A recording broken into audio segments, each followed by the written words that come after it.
ඔන්න මේ වීඩියෝ එක ඔයා දකින්නේ අහම්බෙකින් නම් නෙවෙයි. ඔයා හරීම හිත හොඳ කෙනෙක්. ඔයාගේ තියෙන දේවල් ඔයාට පුළුවන් විදියට අනිත් අයට දීලා සතුටු වෙන්න පුළුවන් තරම් ලස්සන හදවතක් තියෙන කෙනෙක් තමයි ඔයා. එහෙමත් නැත්නම් ඔයාට ලස්සන හදවත් තියෙන ඉතාම පරිත්‍යාගශීලී පුද්ගලයෙක් මුණ ගැහෙන්නත් පුළුවන්.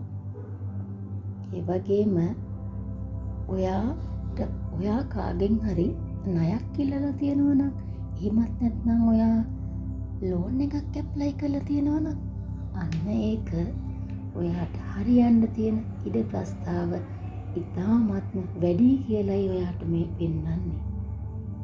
ඒ වගේම තමයි ඔයාගේ පවුලේ සමහර විට පවුලෙම බර ඔයා දරනවා වෙන්නත් පුළුවන්. එහෙමත් නැත්නම් ඔයාගේ පාර්ට්නර්ගේ බර දරනවා වෙන්නත් පුළුවන්.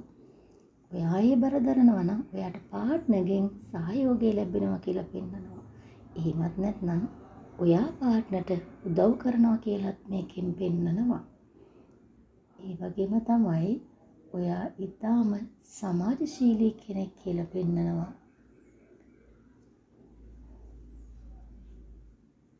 ඔයාගෙන් සමහර විට කවුරු හරි ණයක් ඉල්ලන්න පුළුවන්.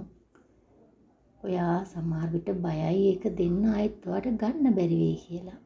හැබැයි මේ වෙලාවේදී ඔයාට ඔයා යම් ආකාරයක ණය මුදලක් දුන්නොත් ඔයාට ඒක ගන්න පුළුවන් කියලාත් පෙන්නනවා.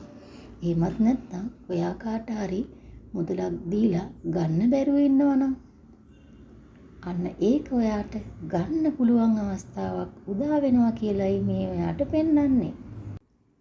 කොහොම වුණත් ඔයාට කියන්නේ තියෙන විටදි දෙන්න කියලා තමයි විශ්වයෙන් කියන්නේ. මොකද ආයෙත් අපිට නැති වෙලාවකදී කොහොම හරි දේවල් ලැබෙන බව විශ්වාස කරන්න කියලා විශ්වයෙන් ඔයාට මතක් කරනවා.